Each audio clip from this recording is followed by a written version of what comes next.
Hello everyone and welcome back to the Quiz Talks Football Podcast. Today this is episode number 14 of this series and another jam-packed weekend in the Premier League full of VAR incidents, big results as well, and of course manager sackings, which is now starting to become a little bit complacent. Now we're into the festive period of the English Football League weekends, so we will get all the reaction to Watford, and they've sacked their second manager this season, Quique Sanchez-Flores, and we'll maybe look at the odds of who the next manager will be. We'll also take a look at other managers under pressure, such as Everton's manager Marco Silva, also potentially Ole Gunnar Solskjaer, and of course now Pep Guardiola.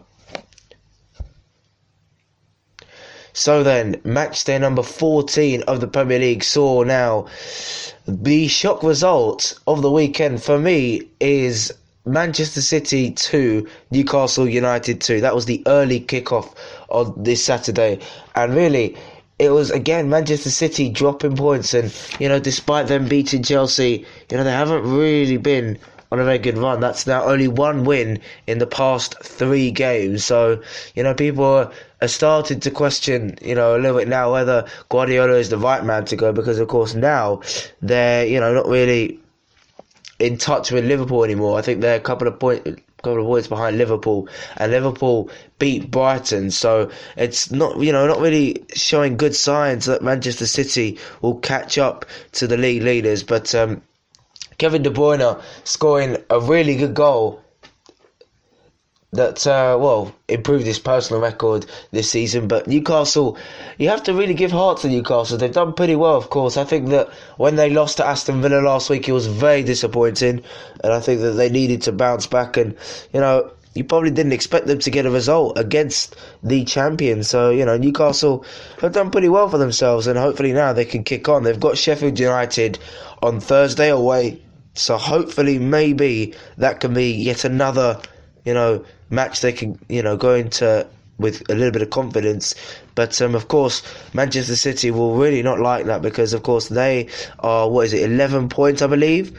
Yes, 11 points behind Manchester City. 3 defeats, 2 draws. So, the pressure is starting to mount on. And, of course, Liverpool beating Brighton. But for Newcastle, they're up to 14th. 4 points from safety. So they are starting to distance themselves from the relegation zone. They're starting to put a little bit of a run together. Of course, that defeat at Aston Villa, coupled with a few dodgy results here and there, means that Newcastle still have, 7 points out of their last 12 possible. So it's a decent return for Steve Bruce. And of course, I said at the start of the season that I think he will keep Newcastle up. But obviously, they're having to rely a lot on their midfield, because, of course, Joelinton hasn't scored a lot of goals this season. I think he's only scored once this season. So, obviously people are going to start to question whether it was money well spent. But, Newcastle do look a solid little team. I think at home is where they should be a little bit feared, because, of course, away at home, okay, yes, they beat West Ham a couple of weeks ago. And, they're away form this season has been a little bit, dismal. Apart from that away win at Spurs at the start of the season, it has been a bit dismal, and I really do think that, because I think that he sets his teams up, Steve Bruce, to be, compact in terms of in the midfield, of course, with Jonjo Shelvey scoring as well. But I think two of the key players for Newcastle this season will be Jetro Willems at the back and Alan Saint-Maximin, because those 2 players have really started to perform in the last few weeks. Jetro Willems scored against Manchester City as well this weekend, so he's racked up his price. And of course, I think they've only got him on loan from, I think it's Eintracht Frankfurt, I'm not too sure. But if they can make his transfer permanent, I think that really shapes up the back line, because, for the last couple of years, they've been buying defenders for relatively cheap price tags. Of course, Fernandes they got for free. Kieran Clark they got from the Championship at Aston Villa. And, of course, Emil Kraft didn't have to spend a lot of money. But I really do think that Newcastle are in their highest peak of form. But of course, it is the Christmas period. There are a lot of games. I think there's probably going to be about 4 or 5 games this week. But good result for them. But the only consolation for Manchester City is we're in December, and despite Liverpool beating 2-1 at Brighton, which I'll touch on in a bit, Liverpool have the Club World Cup, of course, and they're going to play, I think, a maximum of 3 or 4 games, so that's going to be very, very exhausting. And of course, because of the Carabao Cup, they're going to field 2 completely different teams. So one for the Premier League, one for the Carabao Cup, which will, play on their minds a little bit. So maybe the fixture congestion may help Manchester City, or it won't. It all depends on, if they can. A little bit of luck is needed, definitely, with the amount of games Liverpool are playing. But maybe Manchester City, there's light at the end of the tunnel for them, I think. They're probably happy that they've got this result at this time of the year. I think any other time of the year, say in September or in March, where the season's coming to a close, I think it would have been criminal that they drew 2-2 away at Newcastle. But, it is what it is. And I think that they'll still be able to mount a challenge. But at the moment, it is looking like Liverpool are unstoppable. But the concern is they do not have Alisson for the next game. He was sent off in a little bit of a thriller at Anfield. It was 2-1 to Liverpool. Brighton managed to get themselves back in it through a very cheeky Lewis Dunk free kick. And they did, try and counter-attack Liverpool a little bit. And it did make it a little bit of a nervy finish. But, yeah, Liverpool getting Alisson sent off. I believe it's a 3-match ban, but correct me if I'm wrong.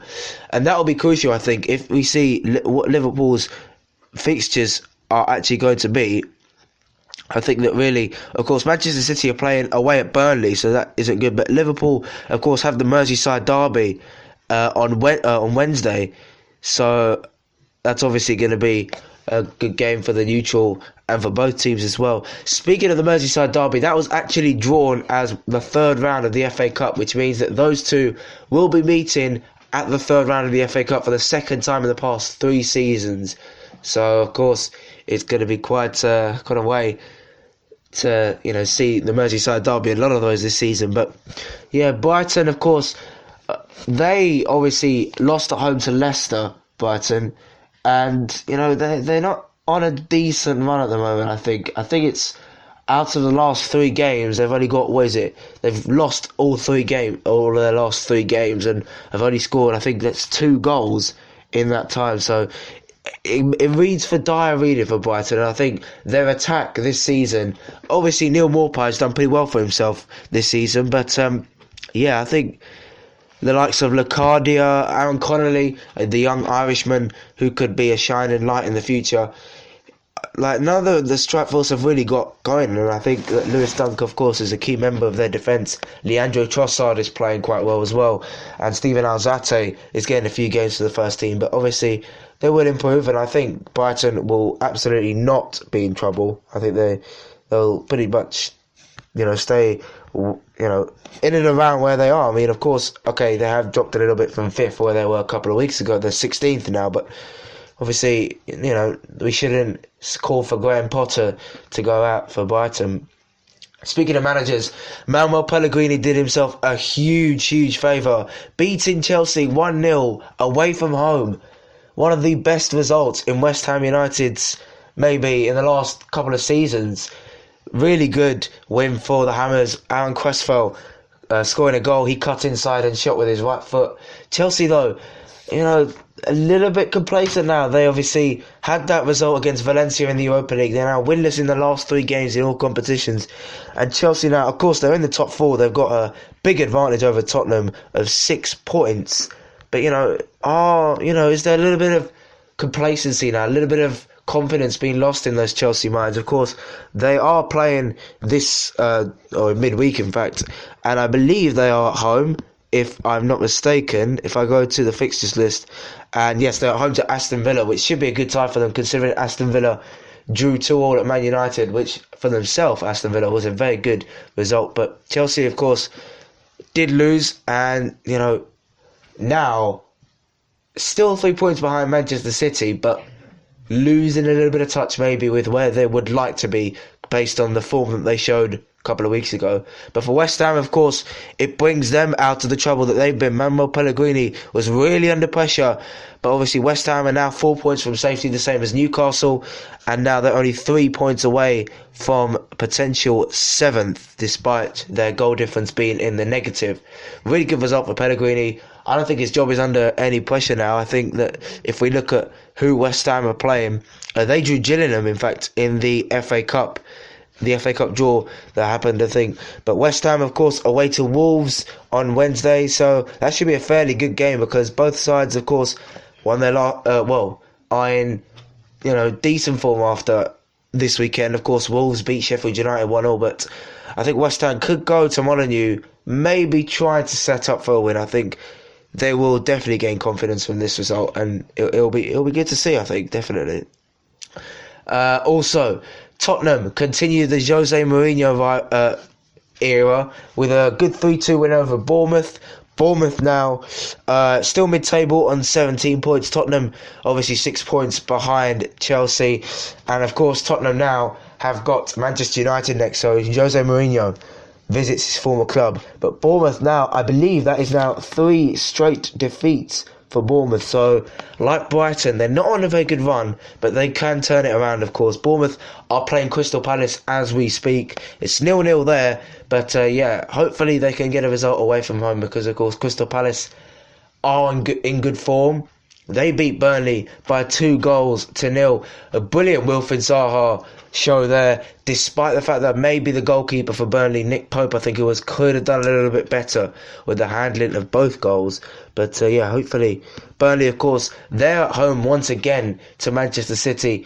And even though their away form has been pretty decent, their form has been a little bit patchy this season. And I think hopefully Sean Dyche can rectify that because obviously Burnley are near the top half of the table and they want to stay there because a couple of years ago they finished 7th and they wanted to improve on that squad.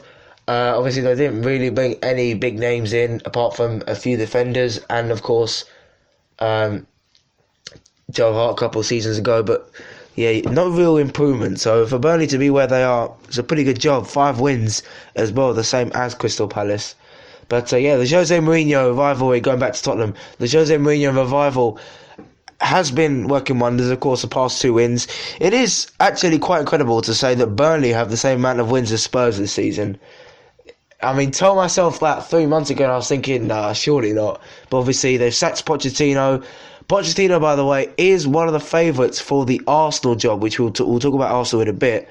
But where will he go next? Let me know, you guys below. But Bournemouth, of course, 3 defeats in a row. I think they'll still be stabilised. Of course, there was talk whether Eddie Howe, obviously linked with the West Ham job before this weekend. I personally don't think he'll go to West Ham. Even if Pellegrini goes on another bad losing run of form, I think the main contender will be Chris Wilder. I think, Chris Wilder, they've got the same amount of points, or the same amount of wins rather, this season as West Ham. So, West Ham, of course, only 3 points behind Sheffield United, but those 2 managers, Wilder and Howe, would be good for West Ham, definitely. But of course, they've got the win now. I think they'll crack on, and it's a good weekend for West Ham. But go back to Crystal Palace. Crystal Palace have finally picked up some form.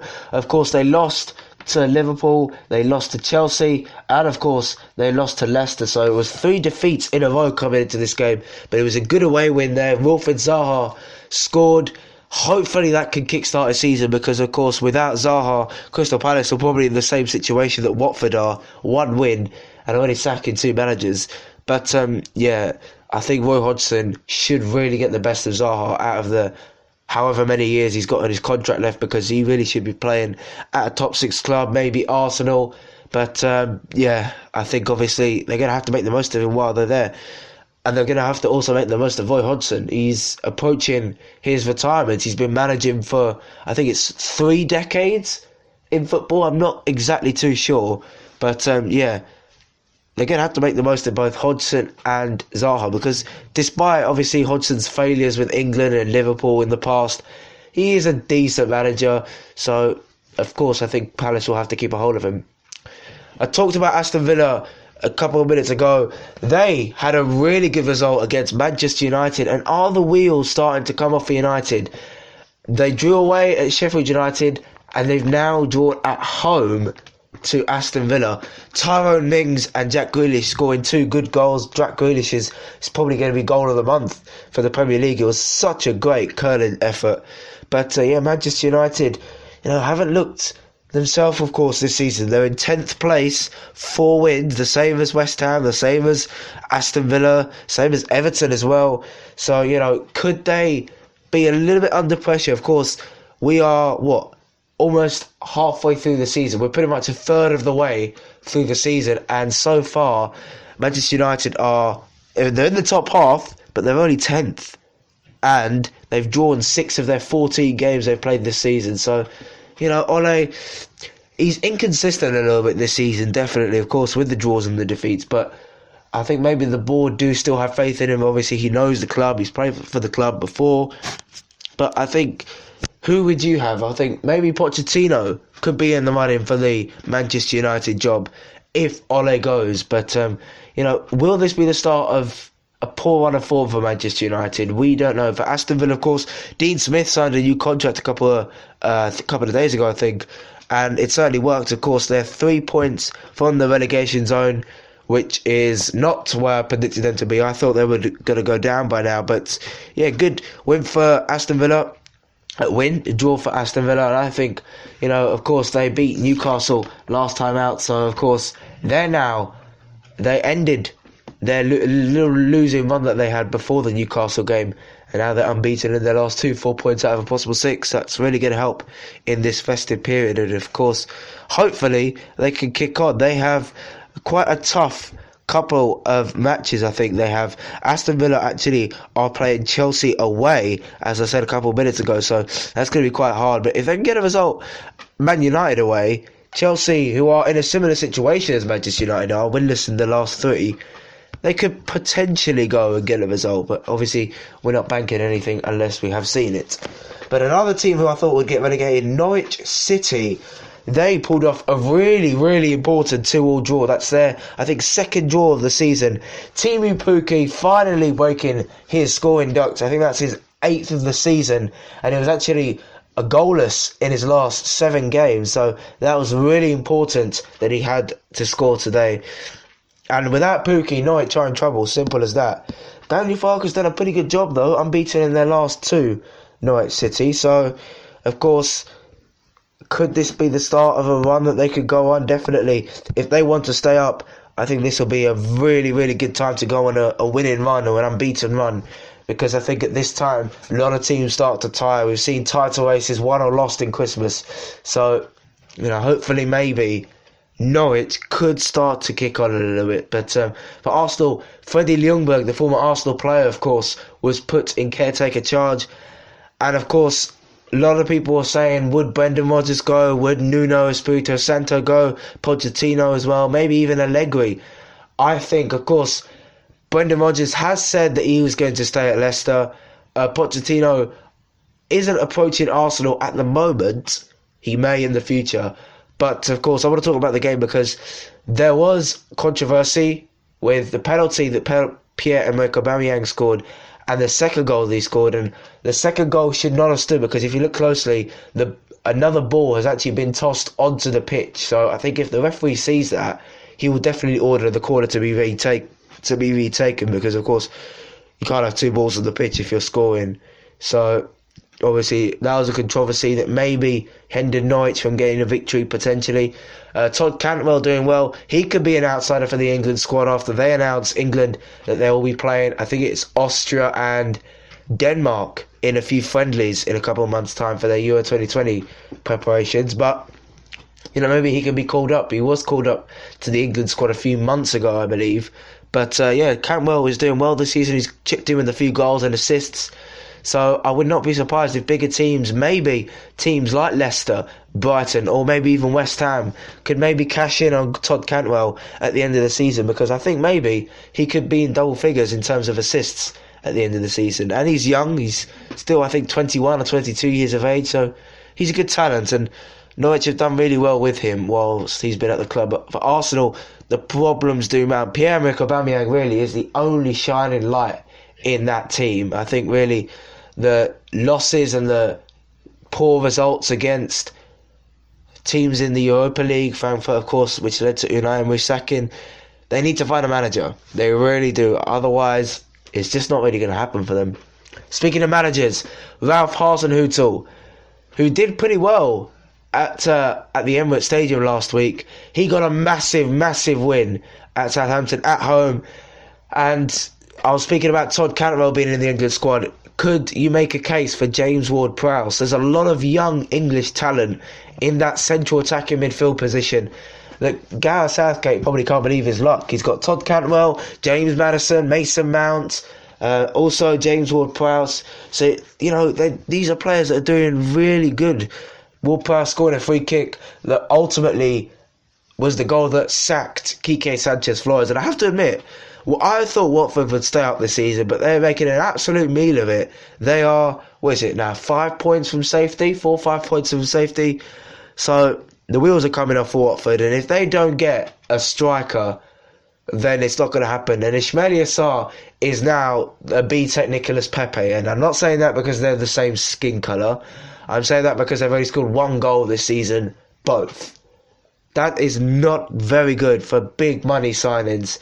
Watford, though, I mean, what can you say? 2 managers, 14 games. Of course, we know Watford are pretty much sacking a manager per season since the Pozzos took over at Vicarage Road, but it's getting out of hand. They need the right manager. Foreign managers just aren't doing it. Gracia, okay, they took him to a cup final with their best finish in the Premier League, but after 4 games he was gone, and Quique Sanchez-Flores, despite a decent start, never settled in. I thought he was actually going to do a decent job, but obviously not. And, that really just isn't what you need. And who is next manager for Watford? Well, David Moyes has been tipped potentially as the next manager, but of course, look at the jobs he's done for the past half decade at Manchester United and at Sunderland. Absolutely trash. West Ham, of course, as well. He wasn't very popular at the London Stadium. Who else could be tipped? Also, maybe a chance for, I believe, it is Sam Allardyce or Chris Hughton as well. They're linked with the job. Also, Quique Setien, who I have no idea. I've never heard of this guy. Also, Paul Clement is in the running for the job. I don't think he'll get the job, Paul Clement. He is one of the shittest managers I've ever seen, in fact, in my whole entire career. And yes, I have seen bloody Brian Laws at Burnley in 2010. He is worse. But it's a dire situation for Watford. But it's all smiles at these 2 clubs. Wolves and Sheffield United doing very well. They played out a 1-1 draw. Lys Mousset has got his 4th goal in his last 6 games.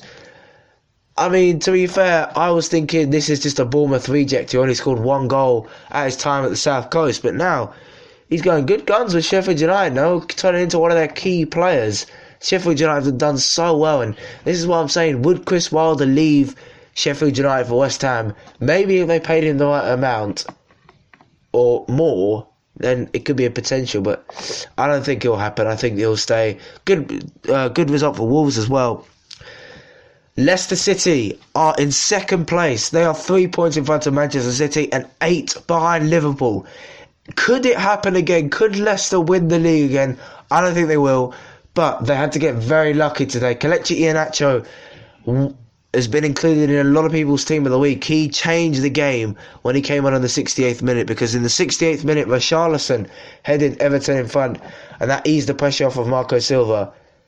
Kelechi Iheanacho then set up Jamie Vardy's goal. He's got great guns, Jamie Vardy, by the way. I think he scored 12 goals this season, which is incredible. If you can get double figures, if you can get 20, 25 goals this season, Leicester will have a big chance of finishing in European places. And, of course, Iheanacho scored the winner, but it wasn't without controversy, because VAR, well, the decision was initially given as offside, but VAR checked, and Iheanacho was not offside. And Iheanacho, people do forget, he is still young. I think he's 23 or 24.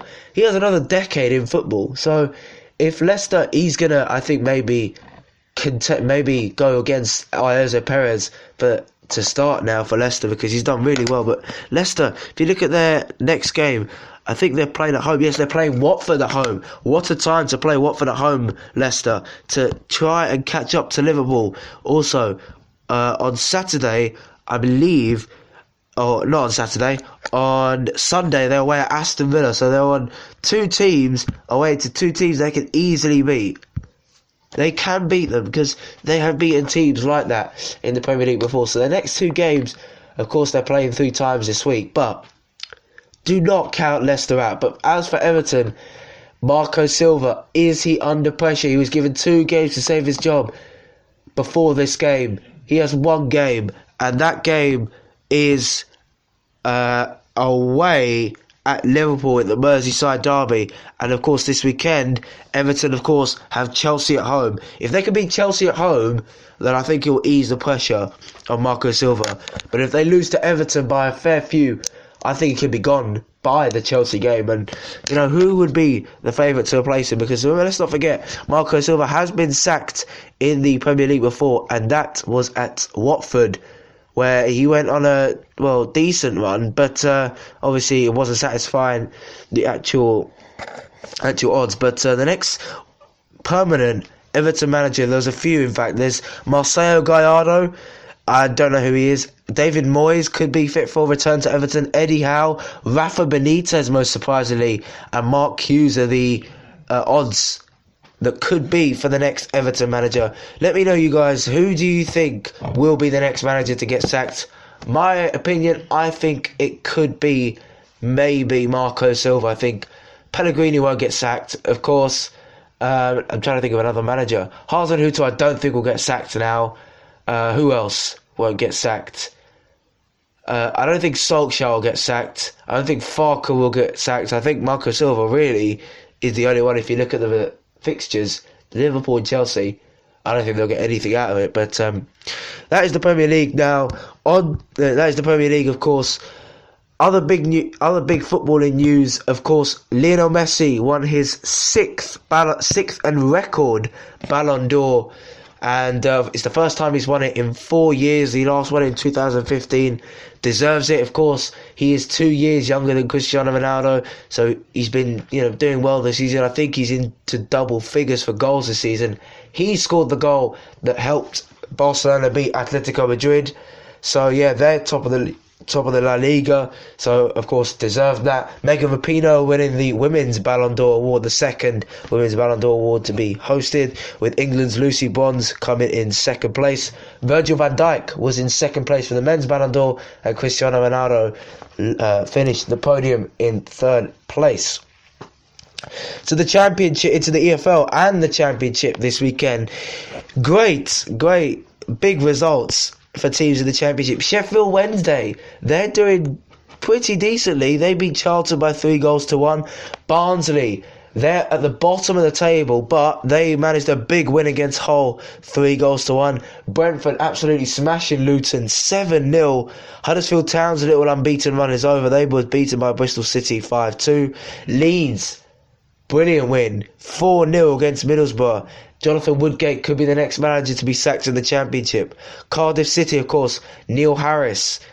He's now manager after Neil Warnock left. They beat Nottingham Forest away from home. And of course, Reading did their own survival hopes. A good deal by obviously boosting it as well. That's the only action that happened in the EFL. There was a League 2 match that went on. Macclesfield beat Bradford 1-1. But yeah, in the FA Cup, the main stories really is that non-league filed into the third round for the very first time. Portsmouth broke non-league Altrincham Hearts at the second round by beating them 2-1, and Eastleigh managed to get a draw with Crewe Alexandria. Of course, they will carry out a replay. On the Sunday, of course, it was a big result for Boston United, non-league Boston United, they drew 0-0 with Rochdale, so they could be pretty good as well. The winners of that tie actually face Newcastle, so for Boston to win at home, they'll have a home tie against Newcastle, so that's pretty good as well. Also, Chichester City, the lowest ranked team in the FA Cup, got beaten 5-1 by Tranmere. And of course, Hartlepool as well, another non-league side, they took Exeter to a replay.